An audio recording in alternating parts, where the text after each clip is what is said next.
Hello guys, आज की video में हम बात करने वाले हैं अद्वैत जूल्स के आईपीओ के बारे में।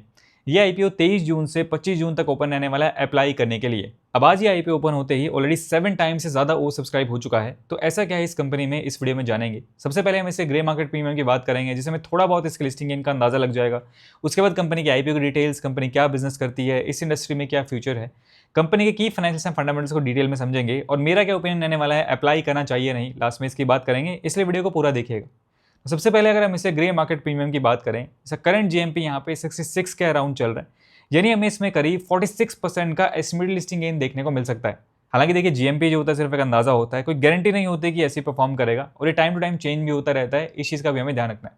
नाउ अगर हम इस कंपनी के बिजनेस के बारे में बात करें, अद्वैत जूल 2019 में शुरू हुई एक जयपुर बेस्ड ज्वेलरी कंपनी है जो कुंदन, पोल्की, डायमंड और स्टडीड ज्वेलरी बनाती है। कंपनी अपनी ज्वेलरी रंभाजो ब्रांड के नाम से बेचती है और ट्रेडिशनल क्राफ्टमैनशिप को मॉडर्न डिजाइन के साथ कंबाइन करती है।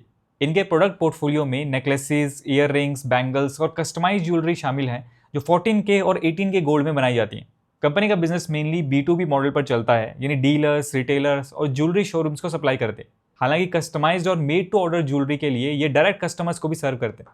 फाइनेंशियल 25 में कंपनी की लगभग 82% रेवेन्यू B2B और 18% B2C सेगमेंट से आई थी। जयपुर में कंपनी का अपना मैन्युफैक्चरिंग यूनिट है जहां 3D प्रिंटर्स और मॉडर्न मशीन्स की मदद से गोल्ड मेल्टिंग से लेकर पॉलिशिंग और क्वालिटी चेक तक पूरा प्रोसेस इन हाउस किया जाता है। अब चलिए अब हम क्विकली इस आईपीओ की डिटेल्स की बात कर लेते हैं। इस आईपीओ का प्राइस बैंड यहाँ पे 130 से 138 रुपीज़ पर शेयर का रखा गया है। टोटल इशू साइज यहाँ पे होने वाला है करीब 165 करोड़ रुपए का और ये पूरा का पूरा यहाँ पे फ्रेश इशू रखा गया है। फेस वैल्यू यहाँ पे रखी गई है 10 रुपीज़ पर शेयर। एक लॉट में यहाँ पे 100 शेयर्स रखे गए हैं, यानी आपको 13,800 रुपीज़ मिनिमम पे करने पड़ेंगे इस आईपीओ में अप्लाई करने के लिए। इसकी जो टाइमलाइन होने वाली है उसको आप यहाँ पे स्क्रीन पे देख सकते हैं। 1 जुलाई को इस आईपीओ की लिस्टिंग होगी और आप 25 जून शाम 5 बजे तक इस आईपीओ में अप्लाई कर सकते हैं। इस इशू के ऑब्जेक्टिव की बात करें तो कंपनी जो फ्रेश यूज से पैसा उठाने वाली है उसका यूज कंपनी यहाँ पे अपनी वर्किंग कैपिटल रिक्वायरमेंट को पूरा करने के लिए और अपनी डेट को रीपे करने के लिए भी इन फंड्स का यूज यहाँ पे कंपनी करेगी। चलिए अब हम इसके फाइनेंशियल्स की बात कर लेते हैं। सबसे पहले अगर हम इसके एसेट्स की बात करें तो इसमें हमें ईयर ऑन ईयर ग्रोथ देखने को मिल रही है। फाइनेंशियल 25 में कंपनी के एसेट्स थे यहाँ पे 140 CR के आसपास। उसके बाद टोटल इनकम एंड रेवेन्यू की बात करें तो उसके अंदर भी हमें ईयर ऑन ईयर ग्रोथ देखने को मिल रही है। फाइनेंशियल 25 में कंपनी का रेवेन्यू था यहाँ पे 124 CR के आसपास। प्रॉफिट आफ्टर टैक्स की बात करें तो फाइनेंशियल 23 में कंपनी का प्रॉफिट यहाँ पे 10 CR के आसपास था, जो फाइनेंशियल 24 में बढ़ के हो गया 14 CR के आसपास। फिर फाइनेंशियल 25 में फर्दर इंक्रीज हुआ, 25 करोड़ के आसपास कंपनी ने अपना प्रॉफिट आफ्टर टैक्स यहाँ पे रिपोर्ट किया है। तो प्रॉफिट के अंदर भी हमें साल दर साल यहाँ पे इंक्रीज देखने को मिल रहा है। इसके बाद एबिडा, नेटवर्थ एंड रिजर्व में सरप्लस हमें यहाँ पे ठीक दिखाई दे रहे हैं। उसके बाद टोटल बोरोइंग की बात करें तो कंपनी के ऊपर यहाँ पे डेट भी है। करंटली कंपनी के ऊपर यहाँ पे 65 करोड़ के आसपास डेट है और अगर हम इनके डेट टू इक्विटी रेशियो की बात करें तो वो करंटली यहाँ पे 0.8 का है। 0.5 से थोड़ा ज़्यादा है लेकिन मैनेजेबल है।